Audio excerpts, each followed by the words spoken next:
Hello everybody, Scott here, and I just got out of seeing the Lego Movie 2, the second part, about 2 weeks ago. It was the day before my birthday. Went with Shauna, and we had a great time watching an awesome sequel, which is probably on par with the first.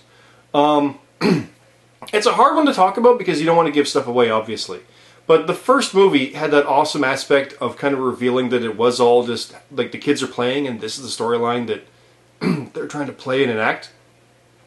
Well, this one, you know that going in, so what is the story? And it's with the sister and with the aliens that come in to Duplo blocks, and then 5 years later, things are a wasteland or whatever, and you think about it, and it's the little kid's now a teenager, and the little girl is a little kid girl.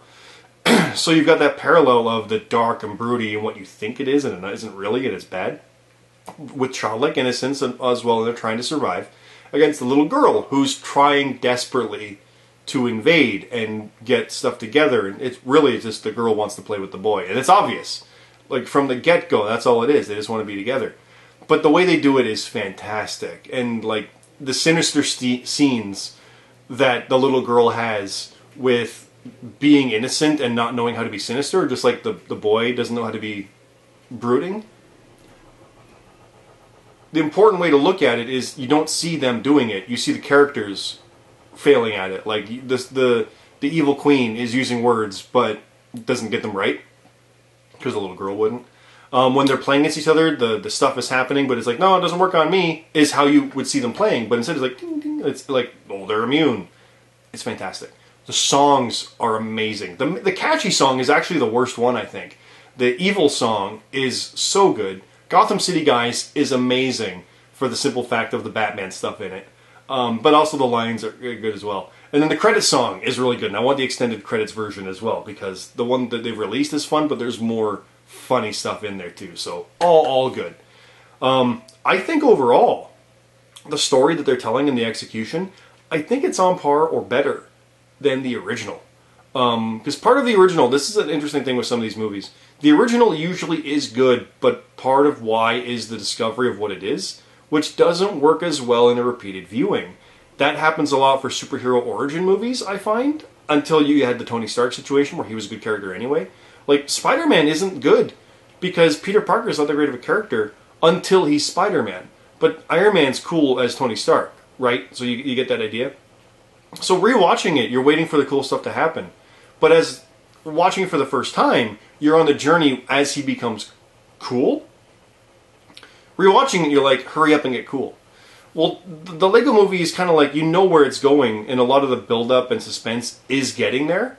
So when you've seen it, it doesn't work as well because you've already been there. You know. But this one, out of the gate, gets going, and it just works better for that. At the same time, there is that level of discovery and unknown, because where's this one going? There's a lot of misdirect, a lot of changes and stuff, because they know that you know. Right? But they know that you know that you know. It's literally that in the script. It's really, really good. Awesome movie. I can't wait to get it on DVD and Blu-ray and all that stuff. It is a fun one I want to watch over and over. I listen to those songs over and over. It's on par or better than the first. And not as many people are saying that. It did bomb a little bit at the box office. Like, it did underperform compared to the original. Like a 30 million weekend, 35 versus the 56 of the last one. That's fine. It took 5 years, so that probably is part of the problem. Awesome movie. Absolutely worth seeing. People are like, oh, I can't believe it was out. I got so many ads for it, I almost got advertised out of it. But I'm so glad it's out in the theater. It is such a good movie. Super fun. And it was a birthday present, so that's good. I'll leave it at that, though. I mean, how much more praise can I give this thing? There's not much really negative about it, honestly, except for maybe the fact that there's not as many character things as the first one had. First one had stuff like the NBA All-Stars and Michelangelo from the Turtles and things like that, and there's brief moments of that. Otherwise, though, it is your main characters, once again, but even like Metalbeard and Unikitty and Benny are not really in it that much. They're in it, but it's kind of like, what's happening to them? And you cut away and you see their stuff. Almost like Felix and Callahan in Ralph 2. Wreck-It Ralph Breaks the Internet, which I butchered the title of in both attempts there. It's more than that, but it's like, oh, you really wasted these characters. At the same time, we didn't really get new ones either. There was the evil general and the evil queen. And that's it.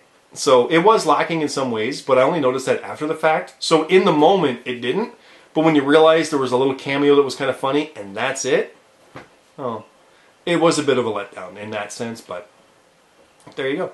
So that's that. That's the Lego Movie 2. The second part, also one of the best subtitle type things I've seen. That's pretty great. Right up there with Sharknado 2, the second one. So it is a good punny sequel title. I do hope for a third, and I hope for more Lego Batman movies and Lego Ninjago movies, because they're all good so far. So please, please, please make some more. That's that. Thanks again for watching. This is Cyclops Scott here on Twitch and YouTube. GuiltyPleasureCinema.com.